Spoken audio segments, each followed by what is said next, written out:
নির্বাচন স্থগিত করেছেন, এটা অনেকটা নজিরবিহীন। অনেক প্রস্তুতি শেষ হয়ে গেছে। আমরা ফাইনাল ক্যান্ডিডেট ঘোষণা করেছি 26 তারিখ, তারপরেও আরও 5 দিন চলে গেছে।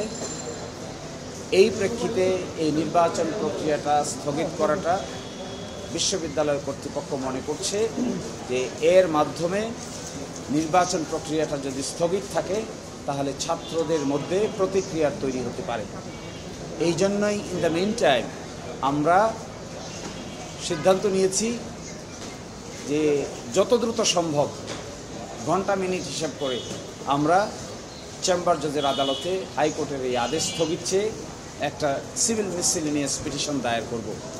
ইন দ্য মিন টাইম আমি বিশ্ববিদ্যালয়ের ছাত্রসহ সকলকেই অনুরোধ করব, বিশ্ববিদ্যালয়ের প্রশাসন যেন তারা একটু ধৈর্যের পরিচয় দেন, সকলেই যেন এই ব্যাপারটিকে আদালতের একটি কর্মকাণ্ড, আদালতেই ফয়সালা করার একটু সুযোগ দেন।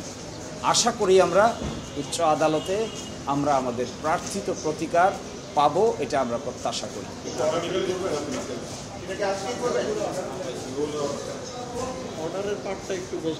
সুপ্রিম কোর্ট রুলসে যে বিধান আছে সে বিধান আমরা খতিয়ে দেখছি এখনই।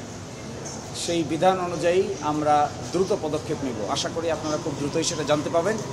ইতিমধ্যে we have started the process, এবং এই প্রসেসটা কমপ্লিট করতে যত সময় লাগবে এই সময়ের ভিতরেই আমরা চেম্বার জজের আদালতে গিয়ে হাজির হব, considering it's national importance.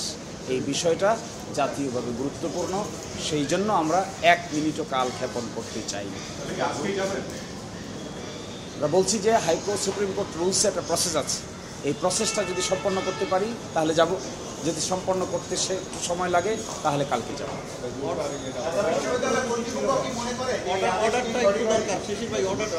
Dhaka বিশ্ববিদ্যালয়ের কর্তৃপক্ষ মনে করছেন যে বিশ্ববিদ্যালয়ের পক্ষ থেকে যে প্রস্তুতি নেওয়া হয়েছে, যে প্রক্রিয়া অবলম্বন করা হয়েছে, সেই প্রক্রিয়াটা মাঝখানে এসে এভাবে যদি স্থগিত হয়ে যায় তাহলে অবশ্যই ঢাকা বিশ্ববিদ্যালয় মনে করে এই স্থগিতাদেশ কারো জন্যই কল্যাণকর নয়। এই জন্য অলরেডি ঢাকা বিশ্ববিদ্যালয় তার আইনজীবীদেরকে ইতিমধ্যে ইনস্ট্রাকশন দিয়েছে প্রপার আইনি অ্যাকশন নেওয়ার জন্য।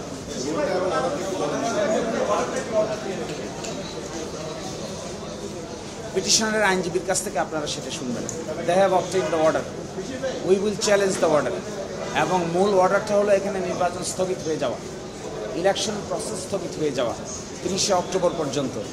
এই সময়ের মধ্যে আমরা ইমিডিয়েট অ্যাকশন নিব। আশা করি আজকে অথবা আগামীকালকে আপনারা আইনি পদক্ষেপ দেখতে পাবেন। ততক্ষণ সকলেই ভালো থাকুন।